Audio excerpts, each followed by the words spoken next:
હવે બીજા મહત્વના મુદ્દા પર ચર્ચા કરવી છે। ગુજરાત ડ્રાય સ્ટેટ છે। ગુજરાતમાં દારૂ નહીં ચાલે તો દર વર્ષે કરોડો રૂપિયાનો દારૂ પકડાય છે ક્યાંથી? આજે ફરી એકવાર આ સવાલ ઉભો થયો છે કે થાનગઢમાં ચાલતો દારૂના વેપલાથી સ્થાનિક પોલીસ અજાણ હતી। થાનમાં વિદેશી દારૂનું સૌથી મોટું નેટવર્ક ઝડપાયું છે। સ્ટેટ મોનિટરિંગ સેલે 135 કરોડનો દારૂ ઝડપી પાડ્યો। એસએમસીએ દારૂનું કટિંગ કરતા 8 બુટલેગરોને ઝડપ્યા છે। દારૂ આવ્યો પણ થાનગઢ પોલીસ એકદમ અજાણ છે। અગાઉ પણ ચોટીલામાંથી દારૂ ઝડપાયો હતો। સ્ટેટ મોનિટરિંગ સેલની વધુ એક રેડ 135 કરોડનો દારૂ ઝડપી પાડવામાં આવ્યો છે। વહેલી સવારે એસએમસીએ લાઈવ કટિંગ ઝડપી પાડ્યું। થાનગઢ પોલીસની ગંભીર બેદરકારી આમાં સામે આવી છે। સ્થાનિક પોલીસની બેદરકારી સામે આવી કારણ કે જો એસએમસીને દારૂનો જથ્થો મળી જાય છે તો સ્થાનિક પોલીસ શું કરી રહી છે? અગાઉ ચોટીલામાંથી પણ 1 કરોડનો દારૂનો જથ્થો પકડી પાડ્યો હતો। તાપીના નિઝર પોલીસ સ્ટેશન વિસ્તારમાંથી દારૂ પકડાયો હતો। એસએમસીએ વિદેશી દારૂ સાથે 2 આરોપીની ત્યાં અટકાયત કરી હતી। વાત વડોદરાની કરી લઈએ। વડોદરામાં પણ દશરથ ગામેથી દારૂનું ગોડાઉન આખું પકડાયું હતું। એસએમસીએ દરોડા પાડી રાજસ્થાનના ટ્રકમાંથી દારૂનો જથ્થો પકડ્યો હતો। મહેસાણામાં એસએમસીની ટીમે 2 અલગ અલગ સ્થળેથી 26 લાખથી વધારેની દારૂનો જથ્થો જપ્ત કર્યો। વડોદરાના સાબલીમાં ભૂસાની આડમાં દારૂની હેરાફેરીનો પર્દાફાશ કરવામાં આવતો હતો તો સુરેન્દ્રનગરમાં કરોડો રૂપિયાનો દારૂ પકડાયો। અમદાવાદ રાજકોટ હાઈવે પર એસએમસીએ કાર્યવાહી કરી। ખેરાલુ વિસનગર રોડ પરથી 6.34 લાખનો દારૂ પકડાયો। આ રેડમાં દારૂનો જથ્થો પકડાયા બાદ અહીં સવાલ એ થાય છે કે આટલું બધું દારૂ ક્યાંથી આવ્યો? કોણે મોકલ્યો? કોણ બચાવશે? શું સ્થાનિક પોલીસ આ વાતની સામે સાવ અજાણ હતી અથવા તો સ્થાનિક પોલીસની જાણની સામે આ દારૂનો જથ્થો ઉતરે છે આ તમામ જગ્યા પર? એસએમસીને દારૂના જથ્થા મળી જાય છે તો સ્થાનિક પોલીસને કેમ નહીં? અને એ સવાલની સાથે આજનું મહામંથન કરવું છે કે બુટલેગરો એસએમસીના હાથ વેંતમાં સ્થાનિક પોલીસથી કેમ છેટા છે?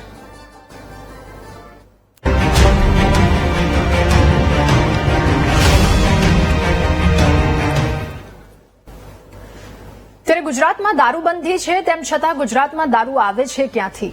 અને એક વખત નહીં અનેક વખત આવે છે। શું કોઈ એવા કડક પગલાં નથી લેવાતા કે ફરી એકવાર આ બુટલેગરોની આવી હિંમત થાય છે? અને એક નહીં અલગ અલગ જગ્યા પરના ઘણા બધા કિસ્સા મેં આપને બતાવ્યા, ઘણા બધા એ સમાચારો મેં આપને હમણાં જ સંભળાવ્યા કે ક્યાં કયા શું પરિસ્થિતિ છે। આજ મુદ્દા પર ચર્ચા કરીશું। મહામંથનમાં ગેસ્ટ પેનલમાં આજે આપણી સાથે ભાજપથી ભરત દેસાઈ આપણી સાથે જોડાયા છે। કોંગ્રેસ મીડિયા કોર્ડિનેટર હેમાંગભાઈ રાવલ આપણી સાથે જોડાયા છે અને નિવૃત્ત ડીવાયએસપી એમજી કનેરિયા આપણી સાથે હમણાં થોડી વારમાં જોડાવા જઈ રહ્યા છે। હેમાંગભાઈ, આ સવાલની સાથે આપનાથી શરૂઆત કરીએ। દારૂનો વેપલો અને એક જગ્યા પર નહીં ઘણી બધી જગ્યા પરની વાત કરી। દારૂબંધી છે, ડ્રાય સ્ટેટ છે, તેમ છતાં આટલી બધી માત્રામાં કરોડોના જથ્થામાં દારૂ આવે છે ક્યાંથી?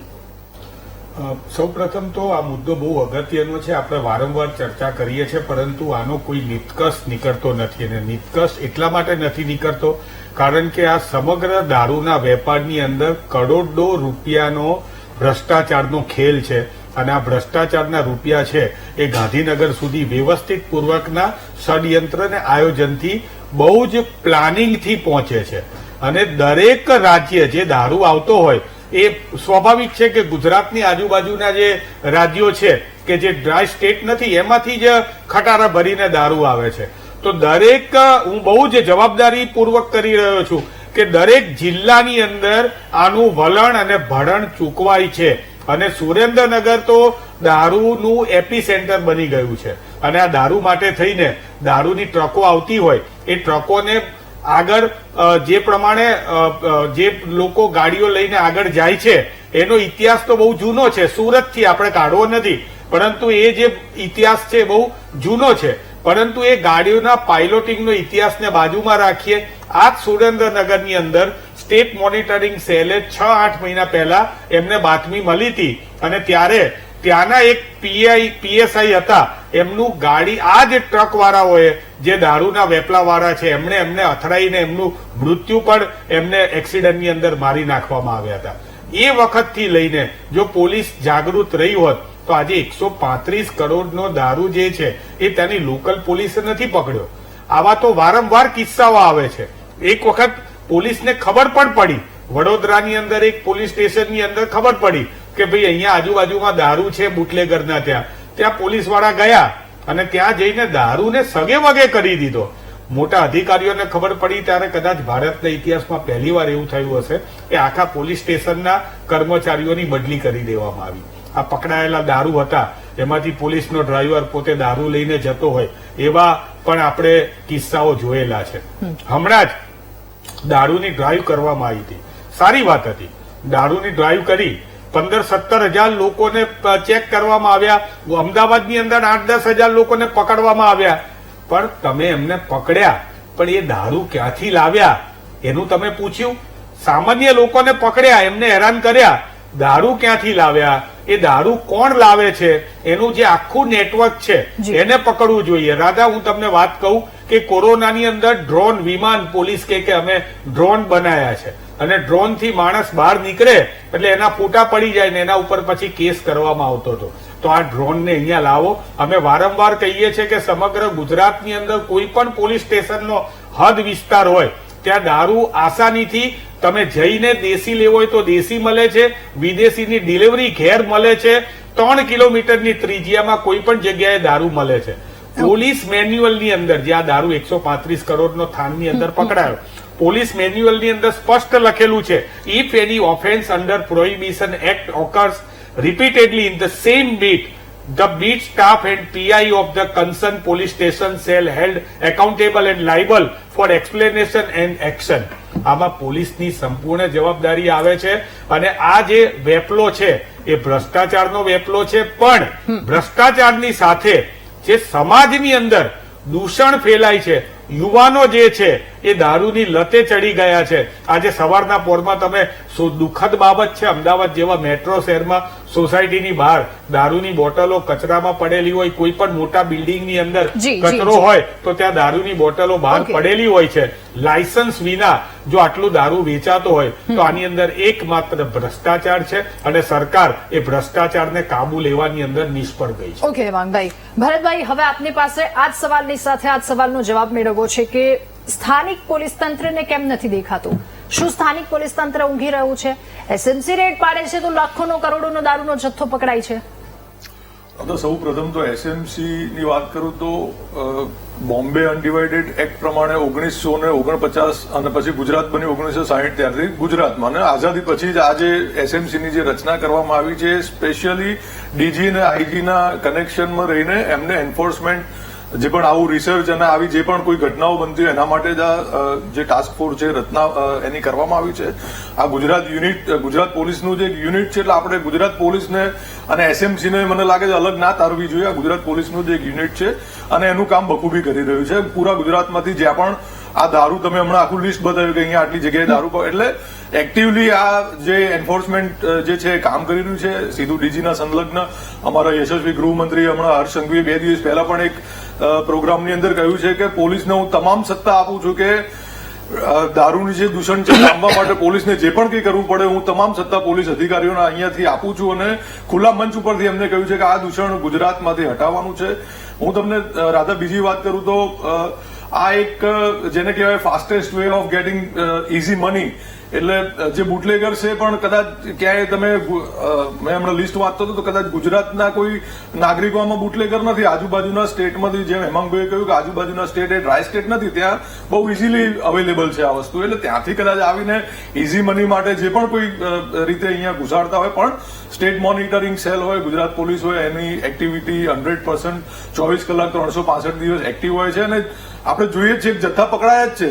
જો એક્ટિવ જ ના હોય આ બધી જે યુનિટ છે બધા એક્ટિવ ના હોય તો દારૂ પકડાવાનો કોઈ સવાલ નથી. અને બીજું કે હું અહીંયા ભાજપ કોંગ્રેસ કરવા આવ્યો નથી પણ આ ગુજરાત ગાંધીનું ગુજરાત છે. અહીંયા દારૂબંધી વર્ષોથી એટલે કે આઝાદીથી ચાલી આવે છે અને અત્યાર સુધી શું થયું છે આપણે ભૂતકાળમાં જોયું એટલે મારે ભાજપ કોંગ્રેસ કરવું નથી પણ એસએમસી અને ગુજરાત પોલીસ એનો રોલ બખૂબી નિભાવી રહી છે. આને કોવિડ સાથે કે એ બધા ડ્રોન ને એ બધા સાથે મને લાગે છે કે એનું કરવાનો કોઈ મતલબ નથી.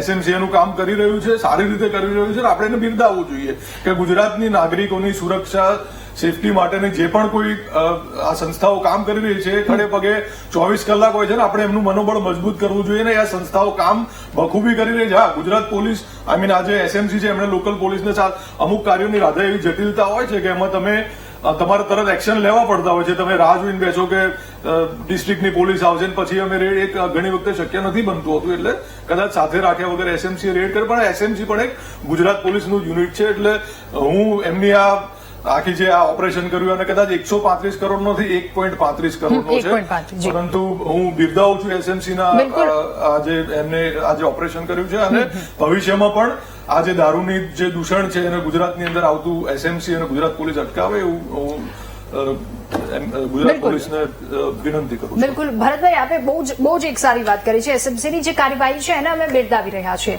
એટલે જ કહ્યું કે એનાથી કેમ આટલા બધા બુટલેગરો છેટા છે, પેલાથી કેમ નજીક છે આટલા બધા. હેમાંગભાઈ, હપ્તાની વાત તો ઘણી બધી જગ્યાએ થતી હોય છે. શું હપ્તા મળતા હોવાથી પોલીસ બુટલેગરો વિરુદ્ધ કાર્યવાહી નથી કરતી? આ પણ એક અહીંયા સવાલ થઈ રહ્યો છે.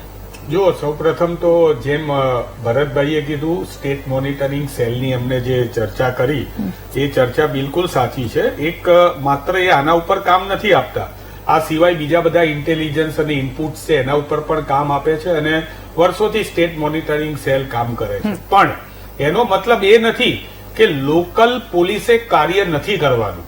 ગુનો જે છે એ સૌપ્રથમ પોલીસ સ્ટેશનના પીઆઈની પહેલી જવાબદારી છે કે એમના વિસ્તારની અંદર કોઈ ગુનો થતો હોય તો એ ગુનો થાય એ પછી એના ઉપર પગલા લેવા અથવા તો ગુનો થતો રોકવા માટે થઈને પગલા લેવા એ સૌથી પહેલી જવાબદારી છે એ પોલીસ સ્ટેશનના પીઆઈની આવે છે. હવે આજે સમગ્ર ગુજરાતમાં તમારા દર્શક મિત્રોને તમે હૃદય ઉપર હાથ મૂકીને કહો કે તમે કોઈ પણ પોલીસ સ્ટેશનની અંદર તમે ફરિયાદ કરવા જશો ત્યારે તમને એક વહીવટદાર મળશે.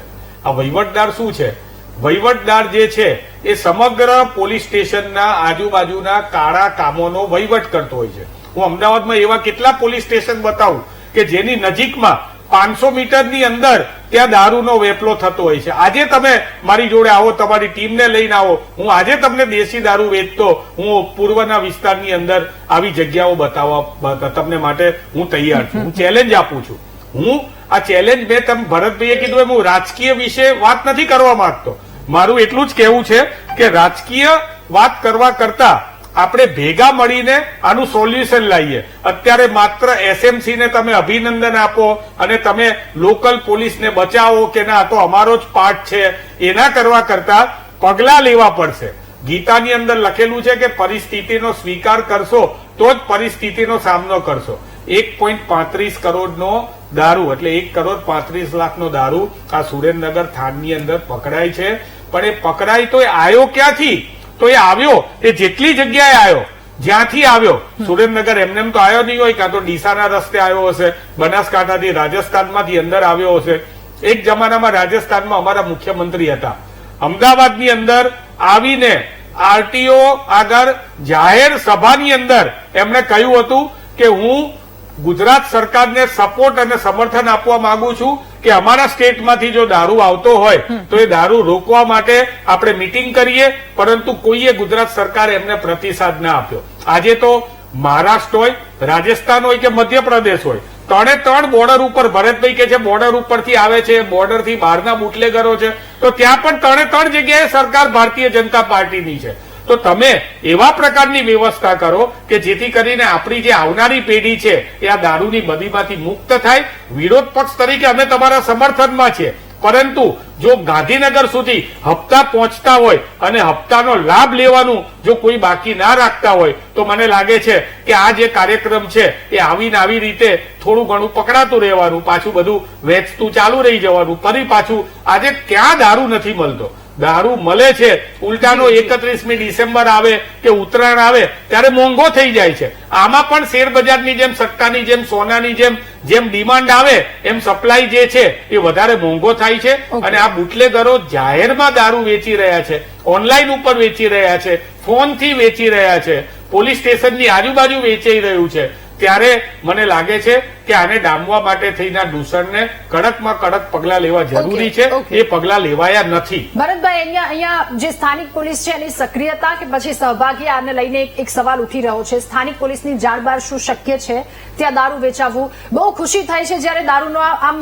જથ્થો પડ્યો હોય એની ઉપર બુલડોઝર ચાલતું હોય કે ચલો હવે આ વસ્તુ, આ ઝેર લોકો સુધી નથી પહોંચ્યું, અંતે તો લોકો સુધી પહોંચે છે ઝેર. વાત પરિવાર પર આવે છે, વાત સ્વાસ્થ્ય પર આવે છે. શું એવી કોઈ ભવિષ્યની યોજના કે જેનાથી આ દૂષણને ડામી શકાય? બિલકુલ રાધા, આપે બહુ સરસ વાત કરી કે એની ઉપર બુલડોઝર ફરી જાય જ્યારે પણ પકડાય છે ત્યારે. એટલે ભારતીય જનતા પાર્ટીની ઝીરો ટોલરન્સની, એ પછી ડ્રગ્સ હોય, દારૂ હોય, કોઈ પણ માટેની ઝીરો ટોલરન્સની નીતિ છે. એ પ્રમાણે જ ભારતીય જનતા પાર્ટીની સરકાર અને પોલીસ કામ કરી રહી છે. ગુજરાતની પોલીસ કામ કરી રહી છે. બુટલેગરોની મેં અગાઉ વાત કરી એમ બહારના સ્ટેટના ઇઝી મની માટે આવીને અહીંયા વેપાર કરતા, અને ગુજરાતની પોલીસ, હેમાંગભાઈએ સારી વાત કરી કે વહીવટદારની સાથે એક ઇન્ફોર્મર પણ હોય છે, અને ઇન્ફોર્મરની એક ભૂમિકા હોય છે કે જે પણ એમનું પોલીસ સ્ટેશનની જે એમની ત્રીજી આવતી હોય એમાં જે પણ આવા એન્ટી સોશિયલ એક્ટિવિટીઝ જે થતી હોય એમનું ધ્યાન રાખીને એમને એઝ સુન એઝ પોસિબલ પકડીને એમને જેલ ભેગા કરવા. આપણે ભૂતકાળમાં જોયેલા છે કે જે પણ કોઈ બુટલેગરોના ઇલીગલ મકાનો હોય કે ત્યાં પણ જઈને પોલીસે કાર્યવાહી કરીને એમની જે મનોબળ જે એમનું પૂરું પાડતા હોય છે એવા તત્વોને પણ અટકાયતો કરીને જેલ ભેગા કરેલા. અને ઝીરો ટોલરન્સની જ નીતિ છે રાધા. આમાં ભારતીય જનતા પાર્ટી કે કોંગ્રેસ પાર્ટીની કોઈ વાત જ ના હોય. આ એક કન્સ્ટ્રક્ટિવ પોલિસીની જ વાત છે, અને કન્સ્ટ્રક્ટિવ આમાં રાજકારણ જ કરવાનું છે. ભારતીય જનતા પાર્ટીએ ગુજરાતની 7 કરોડ જનતા માટે અને 7 કરોડ નાગરિકો માટે સેફટી, સિક્યોરિટી અને એની શાંતિ સલામતી માટે કામ કરતી સરકાર છે. એના સ્વાસ્થ્યને કોઈ પણ પ્રોબ્લેમ ના થાય, આવું કોઈ નકલી દારૂ કડકમાં કડક પગલા ભૂતકાળમાં લીધેલા છે. આપણે કદાચ હેમંગભાઈ ચોટીલાની પણ વાત કરીએ તો ચોટીલાના પણ પીઆઈને સસ્પેન્ડ કર્યા હતા, 5 પોલીસ કર્મીઓને સસ્પેન્ડ કર્યા હતા. એટલે જયારે અધિકારીઓ પર પણ કદાચ એક્શન લેવાની વાત, બુટલેગરોની વાત તમે જવા દો, અધિકારીઓ પણ એક્શન લેવાની વાત આવે ત્યારે અમારા મૃદુ અને મક્કમ મુખ્યમંત્રી એક્શન લે છે, હર્ષ સંઘવી એક્શન લે છે. અને ઝીરો ટોલરન્સની નીતિ સાથે જ ભારતીય જનતા પાર્ટીની આ સરકાર કામ કરી રહી છે. આવું ભવિષ્યમાં ક્યાંય પણ ના જથ્થો કોઈ પણ પકડાય કે અંદર ટ્રાન્ઝિટ હવે ન થાય, એના માટે હું ગુજરાત પોલીસને અને એસએમસીને પણ અહીંયાથી વિનંતી કરું છું કે કડકમાં કડક રીતે જે પણ કોઈ કાર્યવાહી થતી હોય કરવી, અને ગુજરાતની અંદર દારૂ મળતો બંધ થાય એવી અપેક્ષા રાખીએ. ઓકે, હેમાંગભાઈ, અંતિમ પ્રતિક્રિયા ખૂબ ટૂંકમાં. ભરતભાઈએ કીધું કે મુખ્યમંત્રી મૃદુ અને મક્કમ છે, પરંતુ તંત્ર છે એ બોદું અને નાકામ છે. કારણ કે આટલા બધા દારૂ છે કે સુરેન્દ્રનગર થાન સુધી પહોંચી જાય. આવું તો બધી જગ્યાએ, સુરતની અંદર ગૃહમંત્રી શ્રીના પોતાના સ્ટેટની અંદર, સુરતમાં પોતાના શહેરની આજુબાજુ સ્ટેટ ઓફ આર્ટ આપણે દારૂની ફેક્ટરીઓ આવે છે, દારૂના લેબલો લાગે છે, દારૂ બનતા પકડાય છે. આપણે આ દારૂ માત્ર સીમિત નથી, દારૂથી ઉપર ડ્રગ્સ જે છે એ અહીંથી એક્સપોર્ટ થાય છે, અહીંથી બનીને જાય છે. ગુજરાત જે છે એ કોઈ પણ પ્રકારનો નશો હોય એનું વેપલાનું એક મોટું એક કેન્દ્ર બની ગયું છે. મહેરબાની કરીને આમાં રાજકારણ ના થવું જોઈએ, અમે પણ સ્વીકારીએ છીએ, પરંતુ એનો મતલબ એ નથી કે તમે દર વખતે બૂમો પાડો કે કાયદામાં રહેશો તો ફાયદામાં રહેશો, અને અહીંયા આટલા બધા લોકો કાયદા વિના રહીને 1.35 કરોડનો દારૂ પકડાઈ જાય છતાંય એ સ્ટેટ મોનિટરિંગ સેલે પકડવો જોઈએ, લોકલ પોલીસ નિષ્ક્રિય રહે. આવું નહીં ચાલે. અને ગુજરાતની આવનારી પેઢી માટે આપણે બધા ભેગા મળીને કંઈક કન્સ્ટ્રક્ટિવ વિચારવું. ઓકે, ભરતભાઈ, ખૂબ જ ટૂંકમાં આપની અંતિમ પ્રતિક્રિયા મુદ્દે. હું બિલકુલ હેમાંગભાઈની વાતથી સહેમત છું. ગુજરાત પોલીસ અને એસએમસી બંને સક્રિય છે, અને ભવિષ્યમાં ગુજરાતમાં આવો દારૂનો જથ્થો ન મળવો જોઈએ. ભારતીય જનતા પાર્ટીના પણ દરેક કાર્યકર્તાની લાગણી છે, અને અમે બિલકુલ એના માટે કામ કરીશું. જી બિલકુલ, આપનો ખૂબ આભાર મહામંથનમાં અમારી સાથે જોડાવા બદલ, આ મુદ્દા પર ચર્ચા કરવા બદલ. તો વાત સ્થાનિક પોલીસથી આ લોકો કેમ છેટા છે, એસએમસીના હાથવેતમાં તમામ લોકો આવી જાય છે. કડક કાર્યવાહીની રાહ સૌ કોઈ જોઈ રહ્યા છે. મહામંથનમાં હાલ બસ આટલું જ. વધુ સમાચાર અપડેટ્સ માટે આપ ડાઉનલોડ કરો વીટીવી ન્યૂઝની એપ્લિકેશન. નમસ્કાર.